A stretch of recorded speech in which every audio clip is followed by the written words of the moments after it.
처칠. 끝없는 절망 속에서 결코 멈추지 않았던 영국의 위대한 영웅 윈스턴 처칠 이야기입니다. 윈스턴 처칠은 1874년 11월 30일 영국의 웅장한 블레넘 궁전에서 태어났습니다.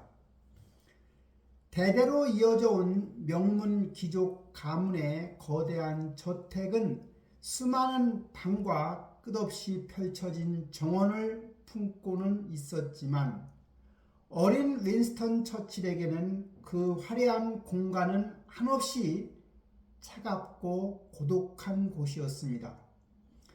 아버지는 런던 정계를 주름잡는 바쁜 정치인이었으며 미국 출신의 어머니는 사교계에서 가장 눈부신 빛을 발하는 미인이었지요.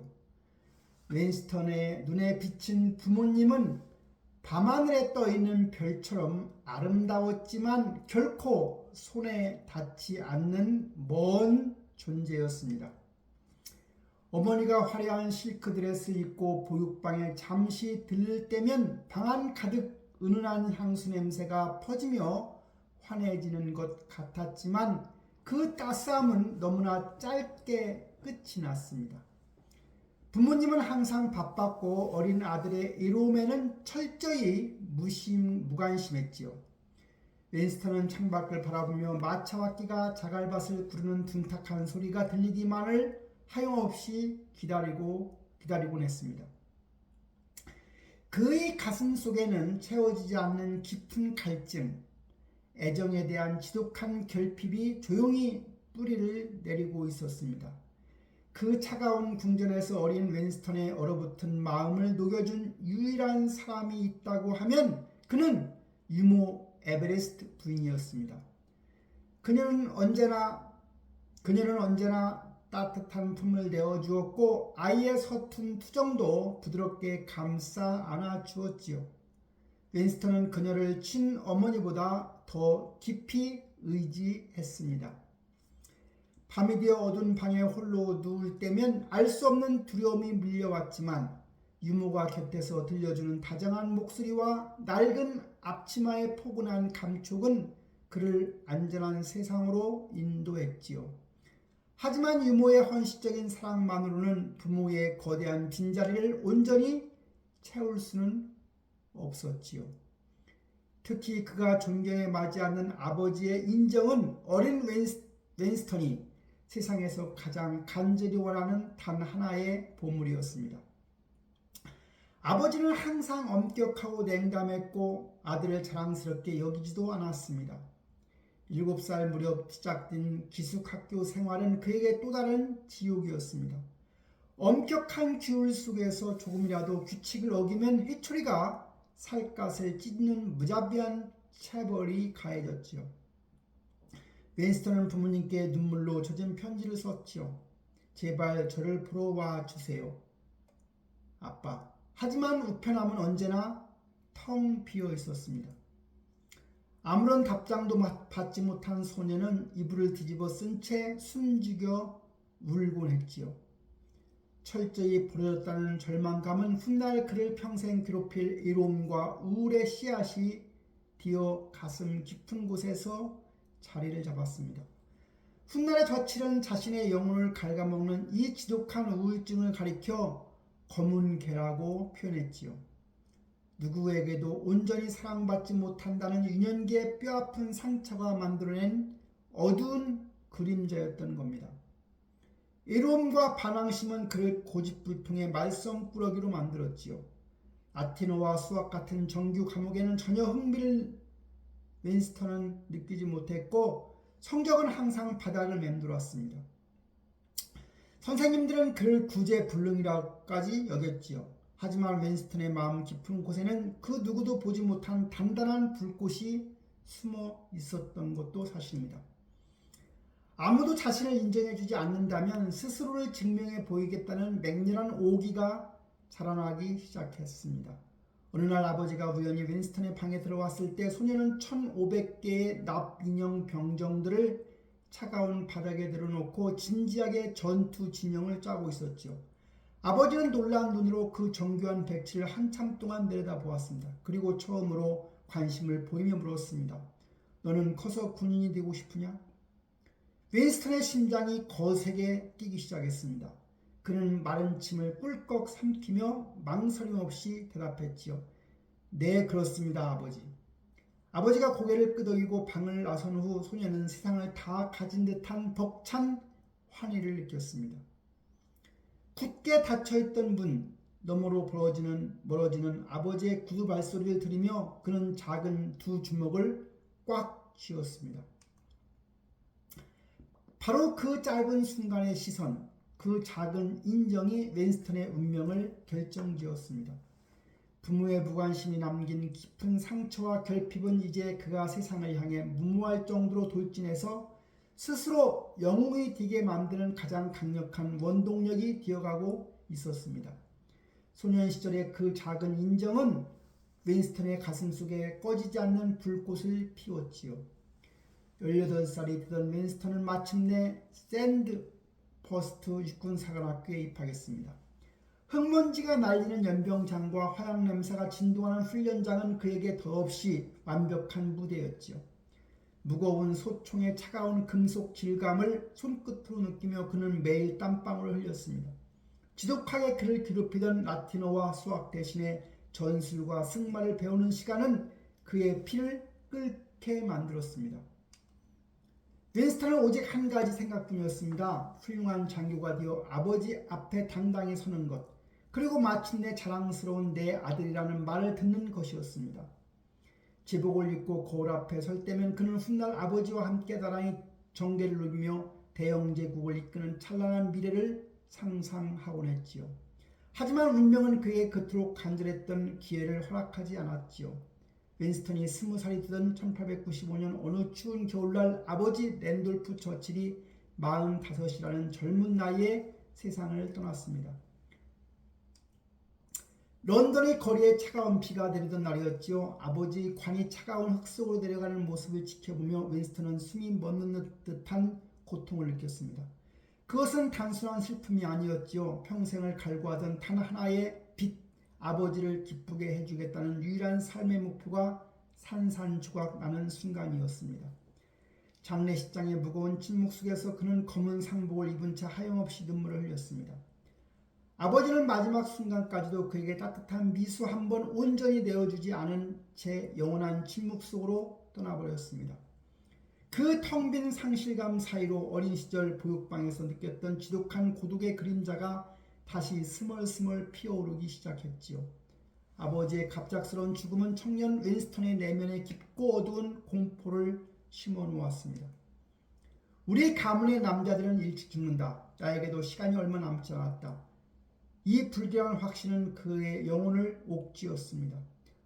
언제 검은 개가 자신을 집어삼킬지 모른다는 두려움, 그리고 아무것도 이루지 못한 채 아버지처럼 허무하게 잊혀질 것이라는 조급함이 매일 밤 그의 숨통을 조여왔습니다. 그는 친구에게 이렇게 털어놓았습니다. 나는 30살이 되기 전에 세상에 내 이름을 남겨야만 해. 서둘러야만 했습니다. 죽음이 문을 두드리기 전에 세상이 영원히 기억할 만한 거대한 업적을 쌓아야만 했습니다. 아버지의 빈자리가 남긴 거대한 부채감과 죽음에 대한 두려움은 그를 안전한 런던의 안락함에서 벗어나 사지로 내몰기 시작했지요. 죽음의 공포를 이겨내는 유일한 방법은 역설적이게도 스스로 죽음의 문턱으로 걸어 들어가는 것이었습니다. 윈스턴은 군인이자 종군 기자로서 전 세계의 가장 위험한 분쟁 지역을 찾아다니기 시작했습니다. 쿠바의 습한 밀림부터 인도의 찌는 듯한 태양 아래, 그리고 수단의 메마른 사막까지 그는 쉴 새 없이 내달렸습니다.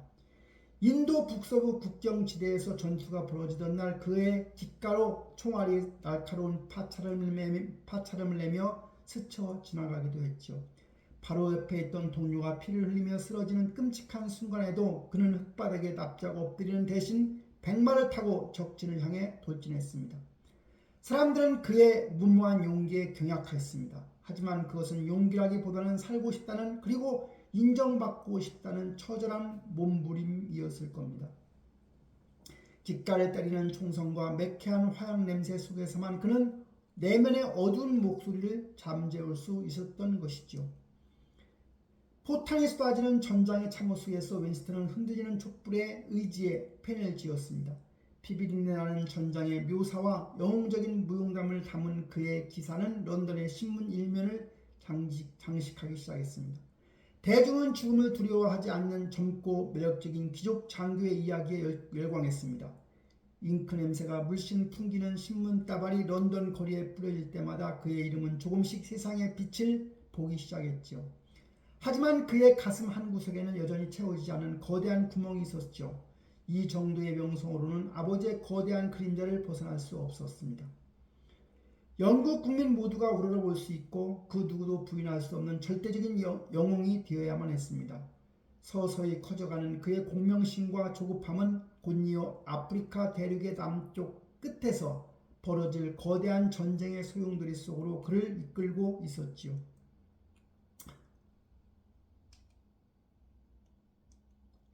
1899년 아프리카 남단의 거친 대지에 무거운 전원이 감돌았지요.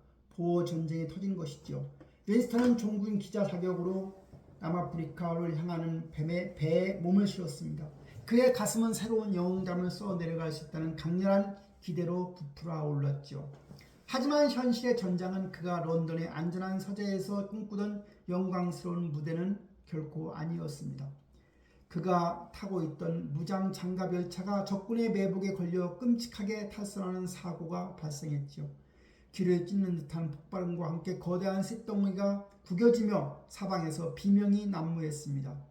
윈스턴은 쏟아지는 총탄의 비를 뚫고 부상당한 병사들을 구하기 위해 필사적으로 뛰어다녔지만 결국 촘촘한 적군의 포위망을 벗어나지 못하고 포로로 잡히고 말았던 겁니다. 차가운 총구가 그의 가슴을 겨누었을 때 세상의 영웅이 들던 청년의 오만한 꿈은 산산조각이 나는 듯 했습니다. 윈스턴은 프레토리아에 위치한 임시 포로 수용소에 갇히게 되었습니다. 높은 담장과 삼엄한 경비 속에서 그의 시계는 속절없이 멈춰버렸습니다. 좁고 답답한 수용소의 밤은 유난히 길고 서늘했지요. 그는 낡은 모포를 덮어쓴 채 철조망 너머로 빛나는 아프리카의 차가운 별들을 올려다보며 깊은 절망에 빠졌습니다.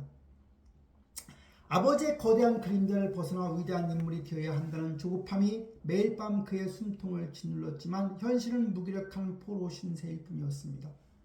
나의 삶은 여기서 이렇게 아무도 모르게 허무하게 끝나버릴까 하는 패배감과 함께 어린 시절 보육방에서 느꼈던 그 익숙한 짙은 우울함이 다시 그를 덮쳐오기 시작했습니다. 하지만 그는 이대로 어둠 속에 검은 개에게 자신을 내어줄 수는 없었지요. 자유를 향한 맹렬한 갈망 그리고 세상에 기필고 자신을 증명하겠다는 지독한 오기가 다시 한번 그의 심장을 요동치게 만들었습니다. 그는 목숨을 건 탈출을 결심했지요. 달빛이 짙은 구름에 가려진 캄캄한 밤 윈스턴은 경비병의 눈을 피해 수용소의 담장을 아슬아슬하게 넘었습니다. 심장이 터질 듯이 뛰었고 담장을 쥔 손끝은 미세하게 떨리고 있었죠. 그는 어둠에 깔린 황야를 달리고 또 달려 철로 위를 느리게 지나가는 화물열차에 필사적으로 몸을 던졌습니다. 석탄이 가득 실린 화물칸은 캄캄하고 숨이 막히는 공간이었지요. 덜컹거리는 기차의 거친 진동과 매캐한 석탄 먼지가 그의 온몸을 휘감았습니다. 언제 발각되어 목숨을 잃을지 모른다는 끔찍한 공포가 짐승처럼 그의 목을 조여왔던 것도 사실이죠. 차가운 밤바람이 얇은 옷깃을 파고들 때마다 그는 두려움에 몸을 떨었습니다. 그것은 전장에서 빗발치는 총알을 마주할 때보다 훨씬 더 깊고 본원적인 두려움이었습니다. 아무도 자신을 지켜줄 수 없는 칠흑같은 어둠 속에서 그는 겹겹이 쌓인 자신의 나약함과 정면으로 마주해야만 했지요. 기차에서 뛰어내린 후에도 혹독한 시련은 끝나지 않았습니다. 그는 적들의 눈을 피해서 이름 모를 황야를 정처 없이 걸어야 했죠. 며칠 동안 제대로 된 음식을 먹지 못해서 위장이 찢어지는 듯 쓰라렸고 입안은 바짝 타들어갔습니다. 다리는 천근만근 무거웠고 낡은 구두 속의 발바닥은 물집이 터져 끈적한 피투성이가 되었지요. 낮에는 타는 듯한 아프리카의 태양 아래서 숨을 죽였고 밤에는 알 수 없는 야생 동물의 울음소리에 소스라치게 놀라며 차가운 흙바닥에 몸을 웅크렸지요. 극한의 굶주림과 추위 그리고 지독한 고독 속에서 그는 몇 번이나 정신을 잃을 뻔했습니다. 하지만 쓰러지려는 그를 다시 일으켜 세운 것은 살아남아야 한다는 생명에 대한 처절한 의지였습니다. 쥐떼가 우글거리는 어두운 탄광에 숨어 지내는 며칠 동안에도 그는 결코 살아서 돌아가겠다는 끈을 놓지 않았습니다.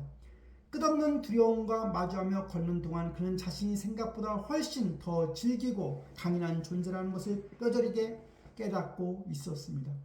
마침내 윈스턴이 포르투갈령 동아프리카의 안전지대에 기적적으로 도착했을 때 세상은 발칵 뒤집혀 있었습니다. 적진 한가운데서 홀로 탈출해 생활한 25살 귀족 청년의 격적인 이야기는 연일 들려오는 전선의 패배 소식으로 깊은 우려에 빠져있던 영국 국민들에게 한 줄기 눈부신 빛과 같았습니다. 런던으로 돌아온 그를 맞이한 것은 상상조차 하지 못했던 열광적인 환호와 찬사였습니다. 거리를 가득 메운 사람들은 그의 이름을 연호했고 수많은 신문들은 그를 대영 제국의 위대한 영웅으로 칭송했습니다. 그 열기에 힘입어 그는 그토록 갈망하던 하원 의원에 당선되며 화려하게 정계의 중심에 섰던 것입니다. 아버지의 그림자를 완벽하게 벗어난 듯한 찬란하고 짜릿한 승리의 순간이었죠.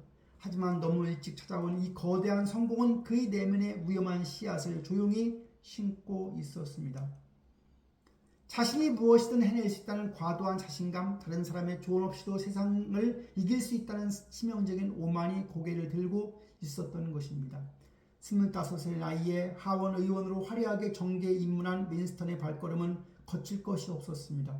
런던 화이트홀에 웅장한 정부 청사 복도를 걸을 때면 그의 구두 발소리가 유난히 크고 당당하게 대리석 바닥을 울렸습니다. 34살의 젊은 나이에 상무장관직에 오르며 그는 눈부신 성공 가도를 달렸습니다.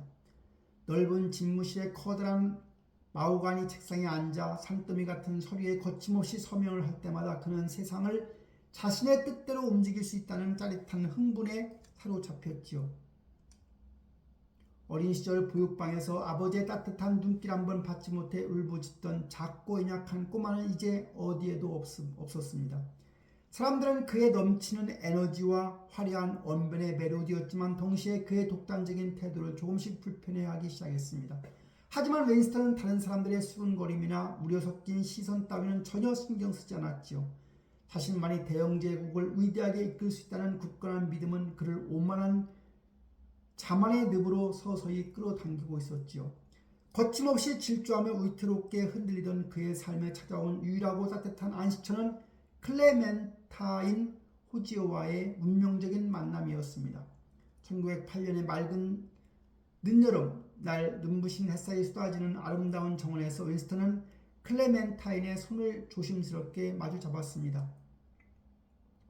바람에 흔들리는 나뭇잎이 바스락거리는 소리와 이름 모를 꽃들이 달콤한 향기가 두 사람을 부드럽게 감싸고 있었습니다. 윈스턴은 그녀와 맑고 깊은 눈동자를 들여다보며 떨리는 목소리를 수확했습니다. 당신과 결혼할 수 있다면 내 인생에서 가장 빛나는 성취가 될 것이요.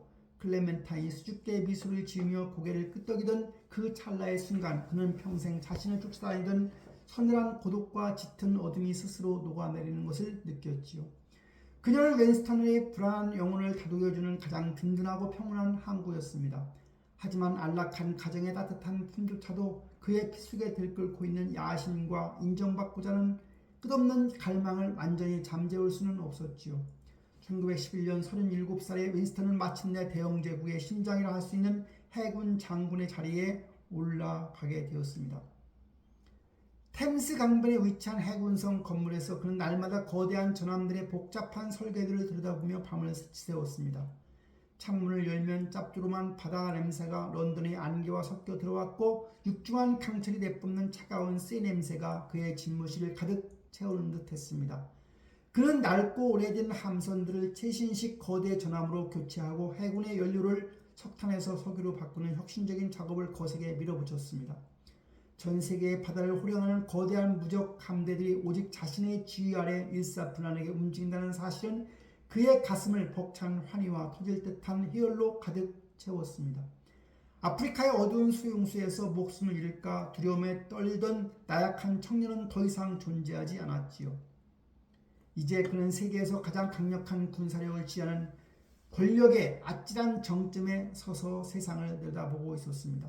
1914년 여름 마침내 유럽 대륙에 제1차 세계대전이라는 거대한 전쟁의 붉은 불길이 타올랐습니다. 런던의 지하 벙커에 마련된 좁은 작전 회의실은 짙은 담배 연기와 매캐한 먼지로 숨이 막힐 지경이었지요. 커다란 지도 위로 붉은색과 푸른색의 핀들이 어지럽게 꽂혀있는 탁자 앞에서 윈스턴은 노련한 늙은 장군들과 핏대를 세우며 격렬한 언쟁을 벌였습니다.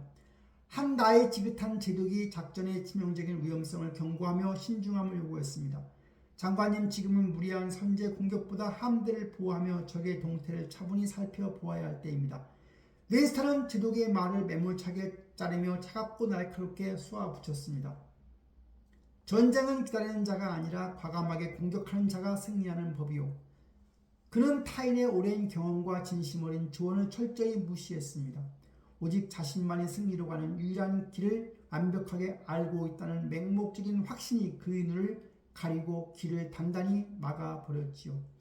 전쟁이 참혹한 참호전 양상으로 흐르며 교착 상태에 빠지자 윈스턴의 불안과 조급함은 극에 달했습니다.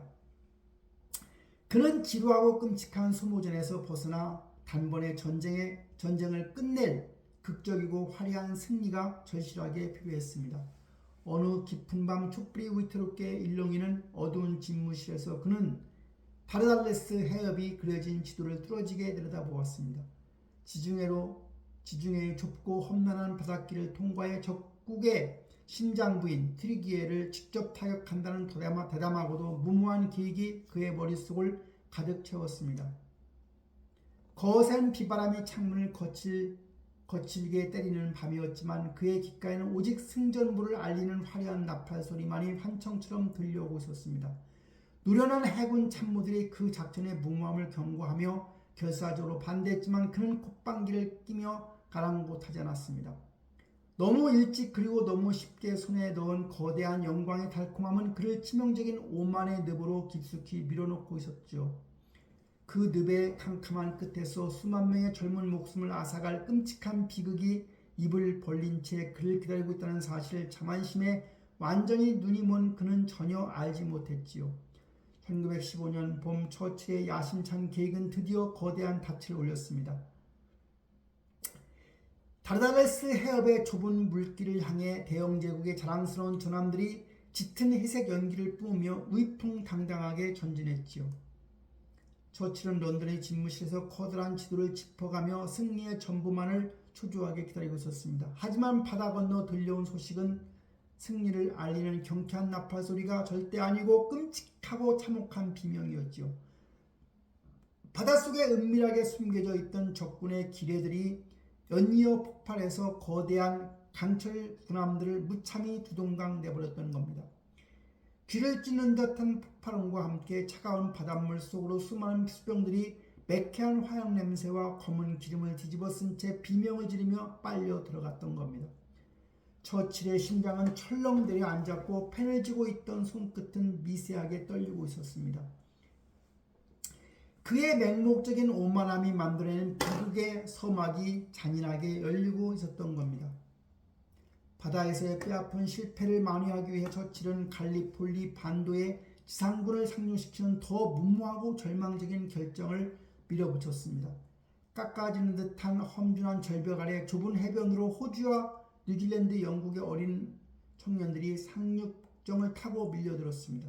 하지만 절벽 위에서 이미 적국의 기관총이 불을 뿜는 준비를 완벽하게 마치고 있었지요. 상륙정의 철제문이 열리자마자 빗발치는 총탄이 앳된 병사들의 얇은 군복을 무자비하게 꿰뚫었지요. 푸른 갈리폴리의 앞바다는 순식간에 젊은 피로 붉게 물들었고 해변에는 피비린내와 썩어가는 시체 냄새가 진동했지요. 런던의 안전하고 따뜻한 작전실에서 처칠이 지도 위에 그렸던 그 짧은 선 하나가 수만 명의 아들들과 형제들의 목숨을 무의미하게 앗아가는 참혹한 도살장이 되어버린 것입니다. 처칠은 밤마다 전장에서 죽어가는 병사들의 환청에 시달리며 식은땀을 흘린 채 눈뜬 눈으로 밤을 지새워야 했습니다. 매일 아침 런던의 신문 일면에는 전사자들의 명단이 새까맣게 실렸습니다.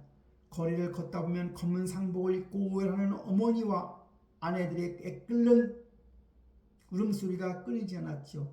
처칠의 아내 클레멘타인은 깊은 절망에 빠진 남편의 곁에 조용히 지키며 안타까운 눈물만을 흘렸습니다. 처칠은 거울 속에 비친 자신의 초췌하고 늙어버린 얼굴을 바라보며 끔찍한 죄책감에 몸을 떨었습니다. 내가 도대체 무슨 짓을 저지른 것인가? 세상을 구원할 위대한 영웅이 되겠다는 그의 찬란했던 수많은 젊은이들을 죽음의 구렁텅이로 몰아넣었다는 지독한 원죄로 변해 그의 숨통을 조여왔습니다. 어린 시절 보육방에서 텅 빈 우편함을 보며 느꼈던 처절한 그 철저한 고독보다 훨씬 더 깊고 차가운 절망이 그의 영혼을 무겁게 짓누르기 시작했죠.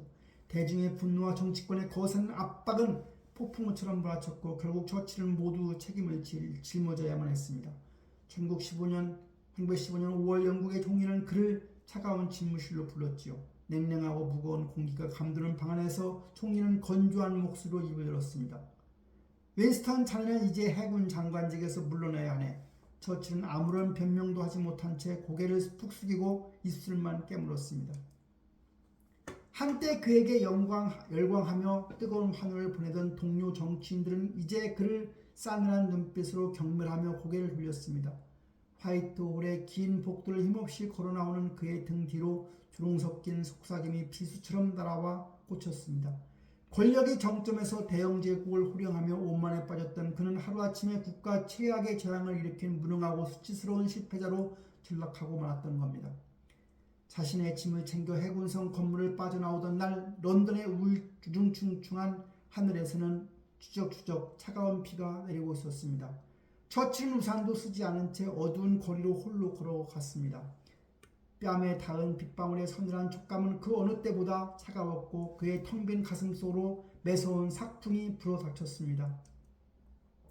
아버지의 죽음 이후 30살 전에 세상의 위대한 이름을 남기겠다며 숨가쁘게 달려왔던 모든 청춘의 시간이 한순간에 새카만 젖더미로 변해버렸습니다.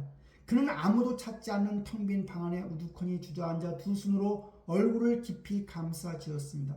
철저하게 세상에서 버림받았다는 뼈아픈 자각과 수많은 생명을 앗아갔다는 죄책감은 마침내 거대한 늪이 되어 그를 완전히 집어삼켰습니다. 어린 시절부터 그의 내면 깊은 곳에 숨어 평생을 두려워하며 도망치려 했던 마음속 지옥, 그 끔찍한 검은개가 드디어 굶주린 이빨을 번쩍이며 그의 영혼을 갈갈이 찢어놓기 위해 성큼성큼 다가오고 있었지요. 1915년 여름에 눈부신 태양이 영국 남부 서리주의 고요한 들판을 비추고 있었지만 윈스턴 처칠의 내면은 한겨울의 칠흑 같은 어둠 속에 갇혀 있었습니다. 그는 정치적 몰락과 갈리폴리의 참혹한 기억을 피해 가족들과 함께 한적한 시골의 호팜으로 도망치듯 숨어들었습니다. 넓게 펼쳐진 푸른 초원을 지나 도착한 낡고 조용한 시골집은 세상과 완전히 단절된 옛단 섬 같았습니다. 푸른 잎사귀들이 바람에 스치는 싱그러운 소리와 멀리서 들려오는 새들의 지저귐조차 그의 굳게 닫힌 마음을 두드리지는 못했습니다. 비좁은 방 안에서의 윈스턴은 온종일 멍하니 창밖에만 바라보며 미동조차 하지 않았지요. 어린 시절 부모의 무관심 속에서 자라난 결핍의 씨앗은 수많은 젊은이들을 죽음으로 몰아넣었다는 거대한 죄책감을 먹고 무시무시한 괴물로 자라나 있었습니다. 그는 자신의 핏속을 흐르는 이 끔찍한 절망감을 검은 개라고 불렀습니다. 보이지 않는 검은 개는 날카로운 발톱으로 그의 영혼을 핥히고 무거운 몸통으로 그의 숨통을 짓눌렀습니다. 한때 대영 제국의 바다를 호령하며 쉴 새 없이 명령을 내리던 당당했던 입술은 창백하게 질린 채 굳게 닫혀버렸고 세상을 향해 거침없이 나아가던 발걸음은 좁은 방 안의 무거운 침묵 속에 완전히 묶여버리고 말았습니다. 밤이 찾아오면 검은 개의 그림자는 더욱 짙고 잔인하게 그를 괴롭혔지요. 윈스턴은 매일 밤 갈리폴리 해변에서 피를 흘리며 죽어가는 옛된 병사들의 환청에 시달리며 식은땀으로 흠뻑 젖은 채 침대에서 깨어났습니다. 차가운 땀방울이 그의 이마를 타고 흘러내렸고 방 안에는 오래된 나무바닥에 매캐하고 기키한 냄새가 무겁게 가라앉아 있었습니다. 그는 떨리는 두 손으로 얼굴을 깊이 감싸쥐고 클레멘타에게 무너진 목소리로 고백했습니다. 나는 모든 것을 잃었소. 내 인생은 이제 완전히 끝나버린 것 같소. 아내는 그의 차가운 손을 꼭 잡아 주었지만 그 짙은 우울의 심연까지는 차마 닿을 수 없었지요. 아침이 밝아도 그는 침대에서 빠져나올 힘조차 내지 못한 채 천장만 멍하니 바라보며 무기력한 하루를 보냈습니다. 세상의 모든 빛과 색채가 흑백으로 변해버린 것 같은 끔찍한 마비 상태였지요. 스스로를 증명하려던 평생의 몸부림이 결국 수많은 생명을 앗아가는 참혹한 실패로 끝났다는 뼈아픈 자각은 그가 살아 숨쉬는 매 순간을 지옥의 불덩이처럼 뜨겁게 태워버리고 있었습니다. 숨막히는 우울함 속에서 허우적대던 어느 날 오후였습니다. 윈스턴은 무거운 발걸음을 이끌고 우연히 정원을 향해 천천히 걸어 나갔습니다. 따스한 오후의 햇살이 잔디밭 위로 부드럽게 부서져 내리는 가운데 그의 동생의 아내인 그웬덜린이 이제를 세워두고 그림을 그리고 있는 모습이 눈에 들어왔습니다. 윈스턴은 우두커니 서서 그녀가 붓을 움직이는 평화로운 뒷모습을 한참 물끄러미 바라보았지요. 그녀의 붓끝에서 하얀 캠퍼스 위로 푸른 하늘과 초록빛 나무가 생생하게 피어나는 과정은 마치 마법처럼 신비로운 세계였습니다. 그웬덜린이 잠시 자리를 비운 사이에 그는 홀린 듯이 이젤 앞으로 다가갔지요. 나무 팔레트 위에는 다채로운 물감들이 어지럽게 짜여 있었고 코끝으로 기름에 갠 물감 특유의 짙고 매끄러운 냄새가 훅 끼쳐왔습니다. 잿빛으로 가득했던 그의 텅 빈 시야에 강렬하고 선명한 물감의 색상들이 처음으로 아주 작은 균열을 내기 시작했습니다. 무언가 이끌리듯 그는 조심스럽게 물감 상자를 만지작거렸지요. 그웬덜린은 윈스턴의 텅 빈 눈빛에서 작은 진동을 발견하고는 어린아이들의 물감 상자를 건네며 직접 그림을 그려보라고 권했지요. 윈스턴은 난생 처음으로 빈 캠퍼스와 마주 앉았습니다. 티 없이 새하얀 캠퍼스는 마치 그가 돌이킬 수 없이 망쳐버린 인생의 백지장처럼 막막하고 두렵게 느껴졌습니다. 나무 붓대를 쥔 그의 거칠고 커다란 손끝이 미세하게 떨리고 있었죠. 대영제국의 거대한 함대를 마음대로 움직이던 손이었지만 얇은 붓 하나를 다루는 일은 몹시도 서툴고 조심스러웠습니다. 그는 숨을 깊게 들이마시고 파란색 물감을 듬뿍 묻혀 캠퍼스의 허공을 향해 조심스럽게 첫 붓질을 내디뎠습니다. 부드러운 붓털이 까끌까끌한 캠퍼스 표면에 닿으며 슥슥거리고 거리는 경쾌한 마찰음을 내었지요. 선명한 푸른색이 하얀 바탕 위에 거침없이 번져나가는 순간 그의 굳어있던 척추를 타고 알 수 없는 따스한 전율이 흐르기 시작했습니다. 두려움은 점차 흩어지고 그 자리를 아주 깊고 고요한 몰입이 채우기 시작했습니다. 시간이 어떻게 흘러가는지조차 잊은 채 윈스턴은 물감을 섞고 캠퍼스에 색을 칠하는 행위에 완전히 빠져들었죠. 눈앞의 풍경을 세밀하게 관찰하고 그것을 자신만의 색채로 옮겨 담는 과정은 그의 머릿속에 맴돌던 참혹한 전쟁의 기억과 지독한 죄책감을 기적처럼 씻어내고 있었습니다. 노란색과 붉은색 물감이 섞여 따뜻한 주황빛으로 변할 때마다 그의 숨통이 조이던 검은 개의 무거운 발톱도 조금씩 헐거워지는 듯 했습니다. 오직 색칠하는 그 순간만큼은 세상의 날선 비난도 어린 시절 텅 빈 우편함을 보며 느꼈던 지독한 이로움도 모두 잊을 수 있었습니다. 그림은 그에게 찾아온 경이로운 구원이자 내면의 거대한 어둠을 다스리려는 조용하고도 강력한 치유제였습니다. 해가 지고 주변이 어둑해질 때까지 붓을 놓지 않던 그는 마침내 물감으로 얼룩진 캠퍼스를 바라보며 아주 오랜만에 희미하고 편안한 미소를 지을 수 있었습니다. 그는 비로소 칠흑 같은 절망 속에서 완전히 부서지지 않고 버틸 수 있는 작고 빛나는 피난처를 찾아내는 것입니다. 1930년대가 밝아오며 윈스턴 처칠의 정치적 삶은 누구도 예상하지 못했던 깊고 차가운 겨울 속으로 빠져들었습니다. 영국 켄트주의 굽이치는 마른 언덕 너머로 자리잡은 차트웰 영지에는 언제나 쓸쓸하고 서늘한 바람이 머물고 있었습니다.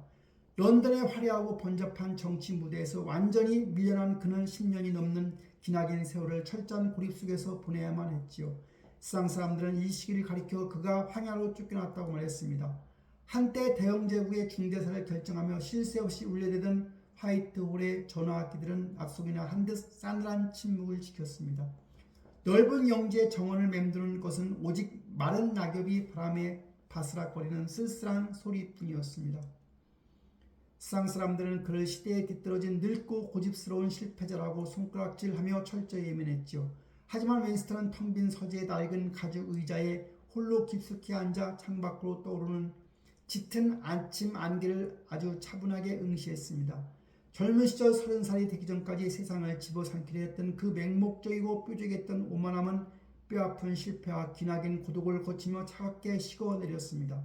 세상의 모든 찬사와 영광이 얼마나 부질없이 흩어지는 아침 이슬 같은 것인지는 그는 온몸으로 깨닫고 있었습니다. 부모의 무관심 속에서 애정을 갈구하며 무모하게 질주했던 과거의 상처들이 비로소 고요하게 가라앉기 시작했습니다. 아무도 자신을 찾지 않는 지독한 고독 속에서 그는 더 이상 두려움에 떨며 도망치지 않았지요. 오히려 그 깊고 무거운 어둠을 온전히 자신의 일부로 받아들이며 스스로의 텅 빈 내면을 단단하게 채워가는 법을 천천히 배우고 있었습니다. 이른 아침에 차가운 서리가 차트의 넓은 잔디밭에 하얗게 내려앉을 때면 윈스턴은 두꺼운 작업복을 챙겨 입고 영지의 가장자리로 묵묵히 걸음을 옮겼습니다. 그의 거칠고 두툼한 손에서 대영제국의 무력함들을 지휘하던 화려한 권력의 지붕 대신에 아주 무겁고 투박한 흑손이 지어져 있었습니다. 서늘한 금속 흑손으로 잿빛 이반죽을 듬뿍 떠서 바르고 그 위에 붉은 벽돌을 수평에 맞춰 조심스럽게 얹는 작업은 고도의 집중을 요하는 고된 육체 노동이었습니다. 거친 붉은 벽돌의 차갑고 깔끌깔끌한 질감이 굳은 살이 단단하게 박힌 그의 손바닥에 생생하게 전해졌지요. 흑손이 벽돌의 운면을 툭툭 두드릴 때마다 둔탁하고 지적인 마찰음이 고요한 아침의 정원에 경쾌하게 울려붙었습니다. 곳곳으로는 해반죽 특유의 비릿하고 서늘한 냄새와 젖은 흙내음이 뒤섞이며 밀려왔습니다. 그는 땀방울이 깊게 파인 이마의 주름을 타고 흘러내리는 것을 느끼며 매일 담장의 벽돌을 하나씩 위로 쌓아 올렸습니다. 갈리폴리의 참혹한 해변에서 자신만의 독단적인 오만함으로 수많은 젊은이들의 생명과 제국의 자존심을 무너뜨렸던 과거를 처절하게 속지 않은 의식이었습니다. 그는 파괴하는 대신에 스스로의 땀방울을 흘려 아주 작고 보잘것없는 것부터 다시 반듯하게 세워나가는 법을 온몸으로 익히고 있었습니다. 산산조각이 나버린 영혼의 파편들을 긁어모아 차곡차곡 쌓아올리는 그 느릿하고 정직한 노동의 시간 속에서 윈스턴의 가슴속을 미친듯이 휘젓고 다니던 사나운 검은 개는 점차 온순하게 엎드려 조용히 숨을 고르기 시작했습니다. 오후의 부드러운 햇살이 차트의 영지의 연못 위로 황금빛 윤슬을 만들어낼 때면 윈스턴은 어김없이 이제를 메고 밖으로 나섰습니다. 수용소의 좁은 감방과 전장의 끔찍한 참호 속에서 그를 짓누르던 죽음의 공포는 캠퍼스 위에서 춤추는 다채로운 색채들 속으로 부드럽게 녹아들었습니다. 그는 팔레트 위에 짙은 초록색과 밝은 노란색 물감을 섞으며 연못 주변의 울창한 나무들과 맑은 하늘에 캠퍼스에 세밀하게 옮겨 담았습니다. 유화 물감의 매끄럽고 끈적한 촉감과 기름에 갠 물감이 내뿜는 묵직한 향기는 그의 복잡한 머릿속을 맑게 비워주었던 거지요. 정치인으로서의 생명이 끝났다는 세상의 조롱 섞인 비난도 부모에게 버림받았다는 유년기의 아픈 상처도 이 고요한 몰입의 순간만큼은 그를 괴롭히지 못했습니다. 캠퍼스 위에 새로운 색이 덧칠해질 때마다 그의 영혼에 깊게 패여있던 절망의 상처들도 조금씩 아물어갔습니다. 때로는 붓을 내려놓고 자신이 직접 만든 연못에 서식하는 흙 고조들에게 조용히 먹이를 던져주며 넉넉한 미소를 지었습니다. 그는 거대한 역사의 소용돌이에서 한 걸음 물러나 자연이 들려주는 위대한 침묵과 계절의 순환에 귀를 기울였지요. 그것은 지독하게 이롭고 쓸쓸한 황야의 시간이었지만 동시에 상처 입은 야수가 자신의 상처를 핥으며 새로운 생명력을 얻어가는 눈부신 치유의 시간이기도 했습니다. 해가 저물고 차트웰 영지의 칠흑같은 밤이 찾아오면 그는 타닥 타오르는 벽난로의 따뜻한 불꽃에 의지해 서재의 낡은 타자기를 두드렸습니다. 넓은 참나무 책상 위에서 오래된 역사 문서들과 빛바랜 편지들이 산더미처럼 쌓여 있었고 방 안에는 누렇게 바랜 종이 특유의 쾌쾌하고 묵직한 냄새가 맴돌았지요. 창밖으로는 부엉이의 낮고 우울한 울음소리가 가끔씩 들려왔지만 그의 마음은 그 어느 때보다 고요했습니다. 그는 위대한 선조들의 발자취를 추적하는 방대한 역사책을 집필하며 과거의 영웅들이 어떻게 끔찍한 절망의 늪을 딛고 다시 일어서는지 아주 깊이 탐구했습니다. 책장을 넘기는 바스락거리는 마른 종이 소리만이 서재의 정적을 깨는 깊은 밤에 그는 오랜 친구에게 보낸 편지에서 자신의 깨달음을 담담하게 털어놓았습니다. 나는 이제야 비로소 깨닫고 있네. 성공은 결코 영원한 끝이 아니며 실패 또한 삶의 치명적인 종말이 아니라는 사실을 말이야. 우리에게 진짜 중요한 것은 그 모든 지옥 같은 시간을 겪고도 멈추지 않는 계속 나아가는 용기라네. 그 조용한 고백 속에서 세상을 향한 날카로운 원망이나 아버지에게 인정받고자 발버둥치던 초조함 대신에 아주 깊고 거대한 평온만이 굳건하게 자리하고 있었습니다. 아무도 알아주지 않는 10년이라는 길고 혹독했던 황야의 시간은 그를 화려하지만 텅 비어있던 이기적인 정치인에서 인간과 역사의 깊은 심연을 깨뜨려보는 지혜롭고 묵직한 사색가로 완벽하게 성장시켰던 겁니다. 세상의 모든 빛이 사라진 것 같았던 캄캄한 고립의 어둠 속에서 묵묵히 벽돌을 쌓고 그림을 그리며 견뎌낸 그 고독한 인구의 세월들은 머지않아 전 세계를 씹어삼킬 거대한 악의 폭풍 앞에서 결코 흔들리지 않을 가장 강력하고 단단한 영혼의 방패가 되어주고 있었습니다. 1930년대 후반에 유럽 대륙에서 서늘하고 불길한 먹구름이 조용히 몰려들고 있었습니다. 런던의 거리는 화려한 네온 사인과 경쾌한 재즈 선율로 가득했지만 그 평화는 마치 서르름판처럼 위태로웠습니다. 영국 국민들과 정치인들은 지난 1차 세계대전의 끔찍한 참상을 다시 겪고 싶지 않다는 간절한 바람 속에서 자신들의 눈을 굳게 닫아버렸습니다.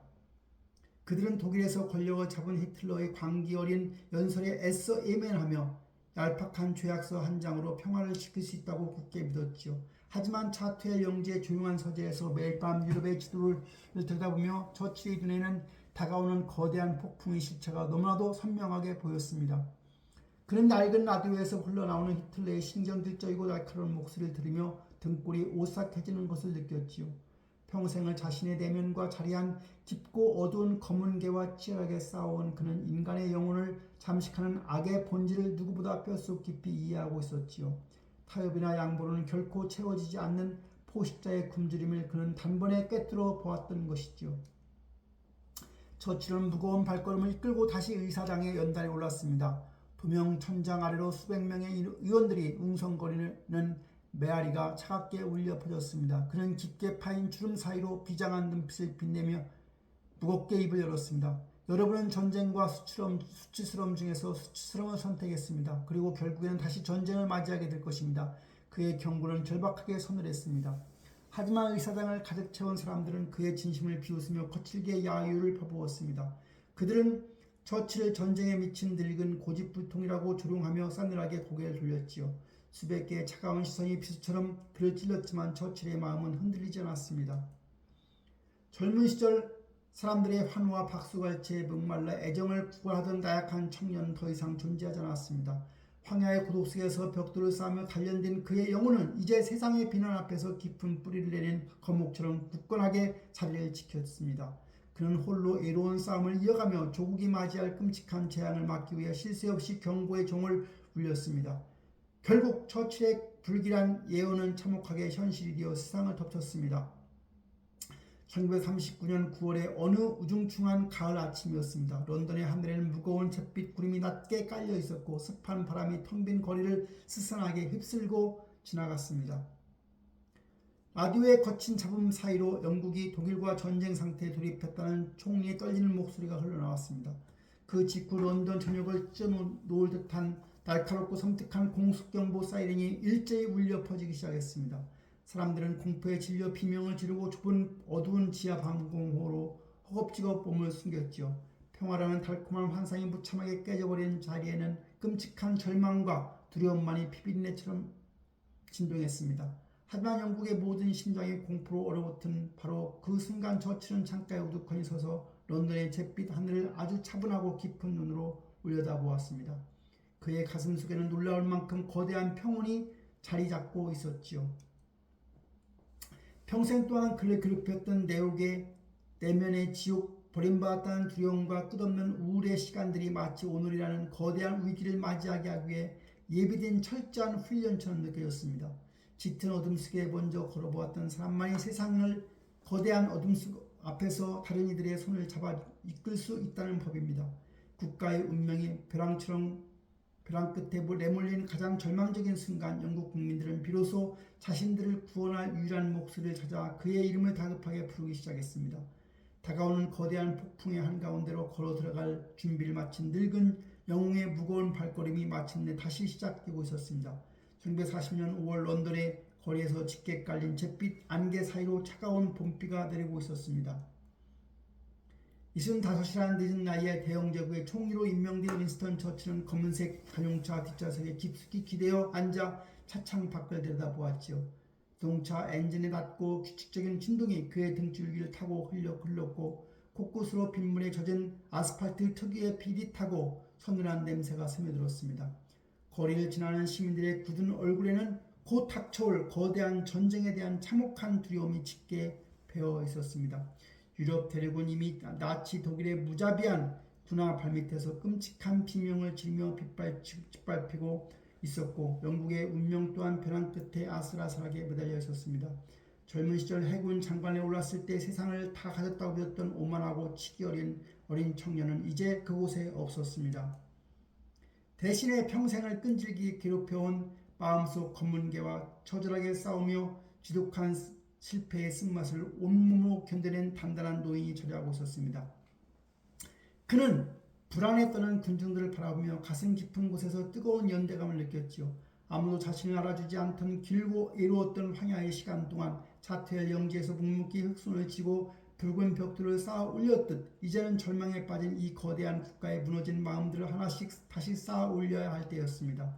국왕의 부름을 받고 다우닝가 10번지로 향하는 그의 굽은 어깨 위에 수천만 명의 목숨이 얹혀 있었지만 그의 영혼은 그 어느 때보다 고요하고 굳건했습니다. 그는 마침내 자신의 평생을 거쳐 겪은 모든 고통과 어둠의 시간들이 바로 지금 이 절망적인 순간을 위해 예비된 완벽한 운명이었음을 뼈저리게 깨닫고 있었습니다. 며칠 뒤에 윈스턴 의사동은 육중한 참나무 문을 열고 들어선 처치를 맞이하는 것은 숨막힐 듯 무겁고 서늘한 침묵이었습니다. 도명천장 아래 빽빽하게 모여 앉은 수백 명의 의원들은 잔뜩 긴장한 눈으로 이 늙은 총리를 숨죽여 주시하고 있었습니다. 공기 중에는 오래된 가죽 의자와 묵은 냄새와 사람들의 식은땀 냄새가 뒤섞여 탁하게 가라앉아 있었습니다. 처칠은 느리지만 흔들림 없는 발걸음으로 연단을 향해 걸어나갔습니다. 그의 묵퉁한 손끝이 연단의 차가운 금속 테두리에 닿았을 때 미세한 떨림이 있었지만 그는 이내 크게 숨을 들이쉬며 두 발을 바닥에 단단히 고정했습니다. 그리고 자신을 향해 쏟아지는 수백 개의 두려운 시선들을 묵묵히 응시하며 아주 낮고 비장한 목소리로 입을 열었습니다. 제가 여러분께 드릴 수 있는 것은 피와 수고와 눈물 그리고 땀뿐입니다. 그 단호한 한마디는 텅 빈 의사당의 낡은 벽을 거칠게 때리며 울려 퍼졌습니다. 그는 달콤한 거짓말로 사람들을 안심시키거나 곧 전쟁이 끝날 것이라는 얄팍한 헛된 희망을 속삭이지 않았습니다. 끔찍한 고통과 할애할 수 없는 희생이 뒤따를 것이라는 뼈아픈 진실만을 벗겨버린 채로 던져놓았습니다. 그것은 자신의 영혼을 갉아먹는 검은 계라는 지옥을 직접 걸어본 자만이 할 수 있는 가장 잔인하지만 가장 진실한 우유였습니다. 깊은 우울의 바닥에 떨어져 본 사람만이 어설픈 희망의 말이 얼마나 쉽게 부서져 버리는지 진정한 용기는 끔찍한 절망을 있는 그대로 똑바로 마주할 때 비로소 솟아난다는 사실을 뼛속 깊이 알고 있었기 때문이지요. 처칠의 그 묵직하고 서늘한 연설은 라디오의 전파를 타고 불안에 떨고 있던 영국의 모든 가정집과 공장 그리고 어두운 지하 방공으로 빠르게 퍼져나갔습니다. 낡은 스피커에서 흘러나오는 그의 거칠고 탁한 목소리는 마치 전쟁의 잿더미 속에서 피어오르는 단단한 불꽃 같았습니다. 우리의 목적이 무엇이라고 물으신다면 단 하나로 대답하겠습니다. 그것은 승리입니다. 그 결연한 외침을 들으며 사람들은 처음으로 공포에 질려 떨던 몸을 멈추고 서로의 눈을 깊이 마주 보았습니다. 총리가 학습한 피와 눈물이라는 가혹한 현실 앞에서 영국 국민들은 오히려 알 수 없는 거대한 용기가 가슴 밑바닥에서 뜨겁게 끓어오르는 것을 느꼈습니다. 애정을 갈구하며 부모님의 굳게 닫힌 방문 앞을 수성이던 외로운 보육방의 꼬마는 이제 전례 없는 위기 속에서 수천만 명의 두려움을 넉넉히 품어 안은 대영제국의 거대한 아버지가 되어 있었습니다. 그가 갈리폴리에서 겪었던 뼈아픈 실패와 황야에서 홀로 눈물 삼켜 견뎌낸 10년의 지독한 고독은 결코 헛된 것이 아니었습니다. 그 모든 상처의 시간들은 낫지라는 거대한 악의 폭풍 앞에서 영국인들이 결코 굴복하지 않고 끝까지 버텨낼 수 있도록 지켜주는 가장 단단하고 위대한 정신적 방패로 다시 태어난 것입니다. 처칠이 진실된 언어는 거대한 성벽이 되어 무너져가던 사람들의 마음을 하나로 강력하게 묶어 세웠고 마침내 끝을 알 수 없는 캄캄한 전쟁의 밤을 뚫고 나갈 가장 숭고한 피와 땀의 여정이 그 장엄한 막을 올리고 있었습니다. 1940년 가을 영국의 밤하늘은 매일같이 시뻘건 불길과 짙은 연기로 뒤덮였습니다. 런던의 대공습 이른바 블리츠가 시작된 것이죠.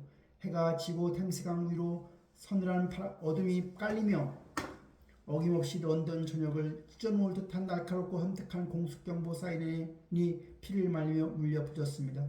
하늘에서는 무자비한 폭탄들이 비오듯 쏟아졌고 수백 년의 역사를 간직한 아름다운 석조 건물들은 귀를 때리며 갱년과 함께 순식간에 처참한 잿더비로 무너져 내렸습니다.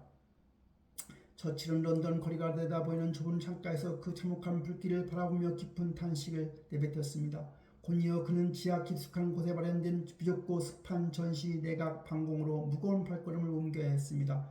두꺼운 콘크리트 벽 너머로 지축을 뒤흔드는 육중한 폭발음이 긴탁하게 전해질 때마다 그의 낡은 나무 책상 위에 놓인 찻잔이 불안하게 달그락거렸습니다.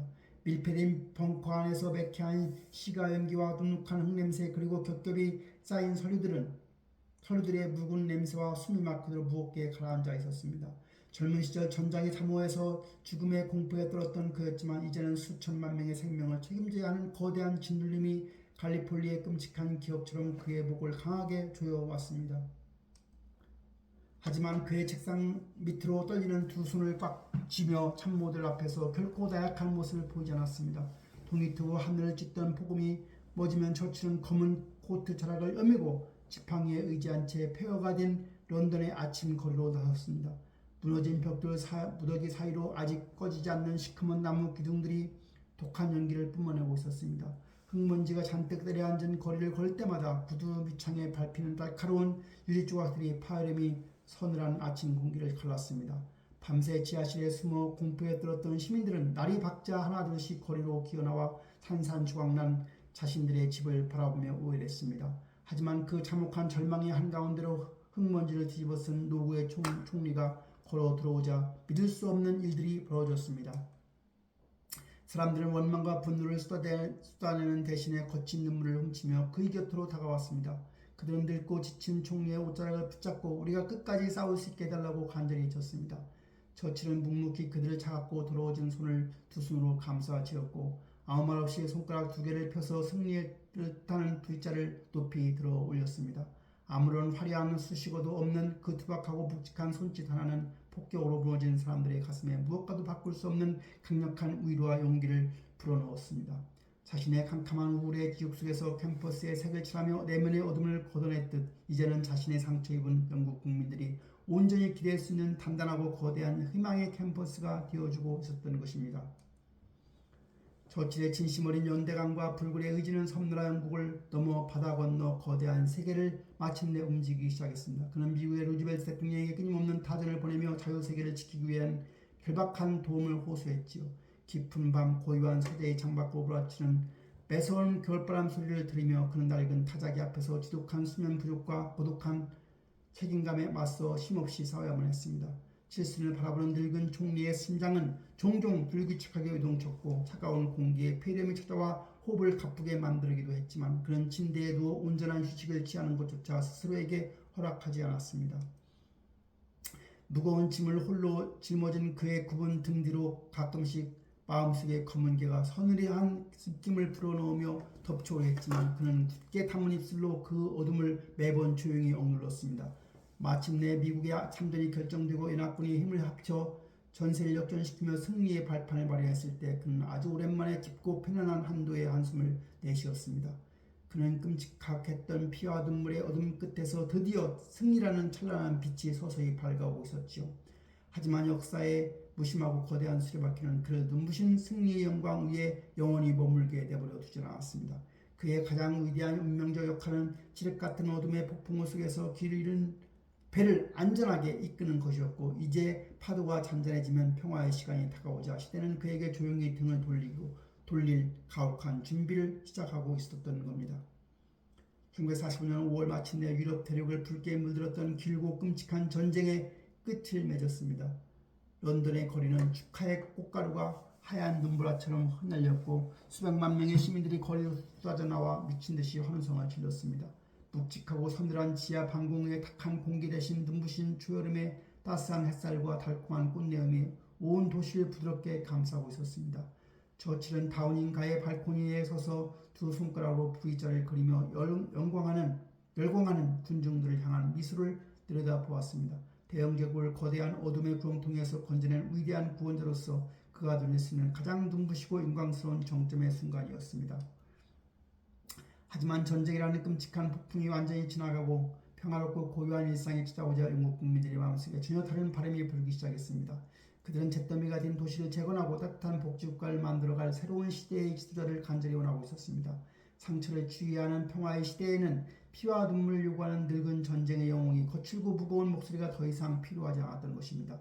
승리의 환호성이 채 가시기도 전에 그의 7월에 치러진 총선거에서 영국 국민들은 처칠과 보수당에게 너무나도 냉정하고 충격적인 참패를 안겨주었습니다. 자신이 온몸을 바쳐 지키는 바로 그 국민들이 아주 하루아침에 자신을 매몰차게 버렸다는 사실은 요고의 영웅에게 뼈아픈 배신감으로 깊숙이 날아와 꽂혔습니다. 선거 결과 확정된 날 처칠의 집무실에는 지륵 같은 적막감이 무겁게 가라앉아 있었습니다. 넓은 방 안에는 커다란 벽식의 조침 소리만이 건조하고 날카롭게 울려 퍼졌고, 낡은 가죽 소파 특유의 차갑고 키키한 냄새가 그의 코끝을 맴돌았습니다. 대영 제국을 호령하며 히틀러와의 광기에 맞서 싸우던 그의 굽은 어깨는 걷잡을 수 없는 허탈함과 텅 빈 공허함으로 한없이 무너져 내리고 있었습니다. 평생을 자신을 주저하며 괴롭혔던 그 익숙하고 서늘한 그림자, 무시무시한 검은 개가 다시금 굶주린 이빨을 드러내며 그의 발밑으로 스물스물 기어오르는 것을 느꼈습니다. 나는 이제 세상에 아무런 쓸모가 없는 늙고 초라한 실패자일 뿐인가. 깊은 절망감에 빠져 멍하니 허공을 응시하던 그에게 아내 클레멘테인이 조용히 다가와 굳어진 그의 두 손을 따뜻하게 감싸쥐었습니다.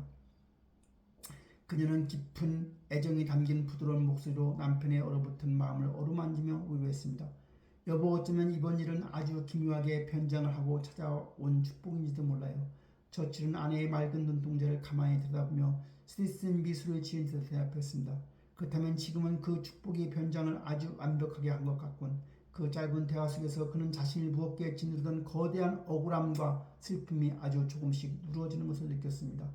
창밖으로 런던 차분한 새벽빛이 스며들어올 무렵 처칠은 비로소 거대한 깨달음과 깊은 평온을 되찾았습니다. 국민들이 자신들의 손으로 직접 전쟁 영웅인 총리를 권좌에서 끌어내릴 수 있는 자유, 그것이야말로 그가 지난 5년 동안 끔찍한 피와 눈물을 흘리며 나치의 독재에 맞서 싸워 지켜낸 진정한 민주주의의 위대한 승리였기 때문입니다. 자신이 목숨을 걸고 수호한 그 자유로운 투표권으로 자신을 해고했다는 사실은 오히려 그가 세상에서 가장 완벽하게 승리했다는 눈부신 증명과도 같았습니다.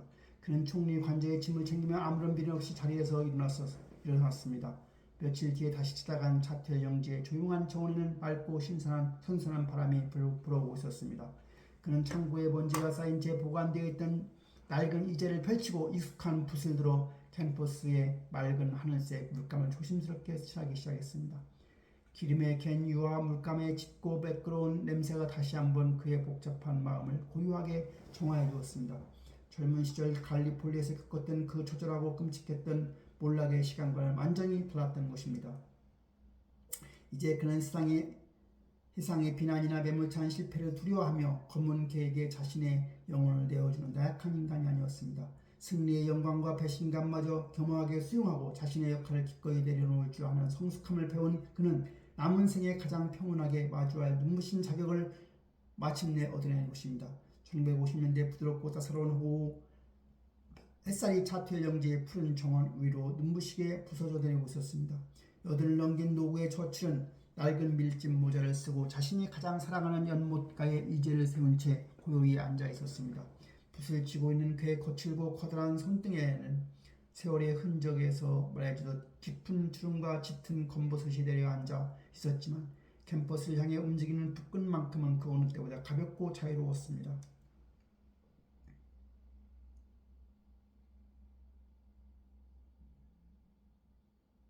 곳곳을 스치는 유화 물감의 긴 냄새와 어디선가 들려오는 집바퀴의 맑은 지저귀은 그의 복잡했던 지난 삶을 따뜻하게 위로하는 자연의 자전거와 같았습니다. 대형제국을 이끌며 세상을 호령했던 위대한 총리의 무거운 짐을 모두 내려놓은 그의 얼굴에는 아주 넉넉하고 평화로운 미소만이 번져 있었지요. 그는 팔레트 위에 밝은 노란색과 맑은 푸른색 물감을 조심스럽게 섞으며 눈앞에 펼쳐진 고요한 풍경을 캠퍼스 위로 천천히 옮겨 담았습니다. 한때 그를 끝없는 절망으로 몰아넣고 숨통을 조르던 마음속의 지옥, 그 무시무시했던 검은 개는 이제 더 이상 사나운 이빨을 드러내지 않았습니다. 오히려 그 끔찍했던 검은 개는 늙고 지친 주인의 이젤 밑에 다소곳이 엎드려 따뜻한 햇살을 쬐고 있는 듯 했습니다. 길고 지했던 삶의 여정 끝에 그는 마침내 자신의 영혼에 깃든 짙은 어둠을 억지로 몰아내려 애쓰는 대신에 그 곁에 조용히 자리를 내어주고 함께 평화롭게 걸어가는 법을 완벽하게 깨우친 것입니다. 화려한 궁전의 차가운 보육방에서 텅 빈 우편함을 보며 남몰래 눈물 짓던 애로운 꿈하는 수많은 뼈아픈 실패와 끔찍한 전쟁의 참상을 온몸으로 통과한 끝에 비로소 스스로의 내면을 따뜻한 색채로 가득 채울 수 있는 온전하고 단단한 어른이 되어 있었습니다. 그는 마지막 시간들을 젊은 시절 그토록 두려워했던 죽음의 공포와는 너무나도 거리감을 얻습니다. 아버지의 거대한 그림자에 짓눌려 30살이 되기 전에 아무것도 이루지 못하고 죽을지 모른다는 끔찍한 조급함에 쫓겼던 시절이 있었습니다. 살기 위해 그리고 인정받기 위해 전장의 빛발치는 총탄 속으로 무모하게 뛰어들던 불안했던 청년의 모습은 이제 스쳐가는 바람 속으로 아득히 흩어졌습니다. 1965년 1월 14일 런던의 거리에 매서운 한겨울의 사풍이 불어오던 날이었습니다. 90살의 윈스턴 처치는 자신이 낡은 침실에서 가족들의 따뜻한 보살핌 속에 아주 고요하고 평온하게 마지막 숨을 골랐습니다. 창밖으로는 그가 평생도록 헌신하며 지켜왔던 영국의 잿빛 하늘이 차분하게 내려다 보이고 있었습니다. 그의 곁에는 혼자 흔들림 없이 거센 폭풍을 막아주던 가장 든든한 항구 아내 클레멘타인이 그의 식어가는 손을 두 손으로 꼭 잡고 조용히 눈물을 흘리고 있었습니다.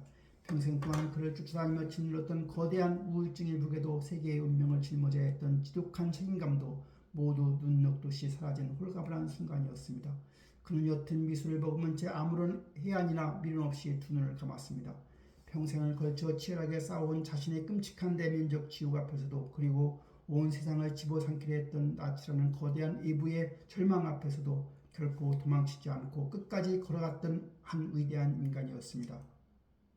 그가 마침내 길고 고단했던 생애의 여정을 모두 마치고 영원한 안식의 세계로 발을 내디디는 숨과 아름다운 작별의 인사를 나누고 있었습니다. 그가 넓고 캠퍼스와 수많은 역사책 그리고 우리의 기억 속에 남겨놓은 위대한 유산은 단순히 거대한 전쟁에 눈부신 승리 기록만 아니었습니다. 그는 인간이 세상을 바라보는 방식, 실패를 대하는 태도 그리고 우리 자신의 내면에 자리한 깊고 차가운 절망을 껴안는 방법 전체를 완전히 바꾸어 놓았습니다. 오늘날 우리가 끝을 알 수 없는 깊은 슬픔에 빠져 허우적거릴 때 혹은 뼈아픈 실패의 쓴맛을 보며 모든 것을 포기하고 싶어질 때 우리는 처치의 굽은 등 뒤에 남겨진 거친 발자국을 조용히 뒤돌아보게 됩니다.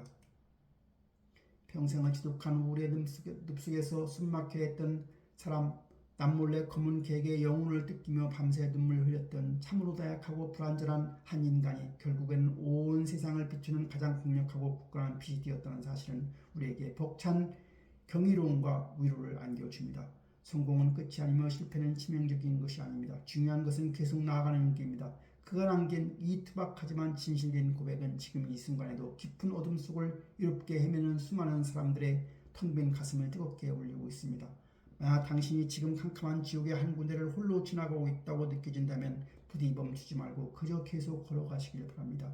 자신만의 붓을 들고 영혼의 붉은 벽돌을 하나씩 묵묵히 쌓아올리며 끝없이 걸어나갔던 윈스턴 처칠. 두려움 많던 그 우울한 영웅의 조용한 용기가 60년이 지난 오늘날에도 우리 곁에 살아 숨쉬며 따뜻하게 손을 내밀어 주고 있기 때문입니다.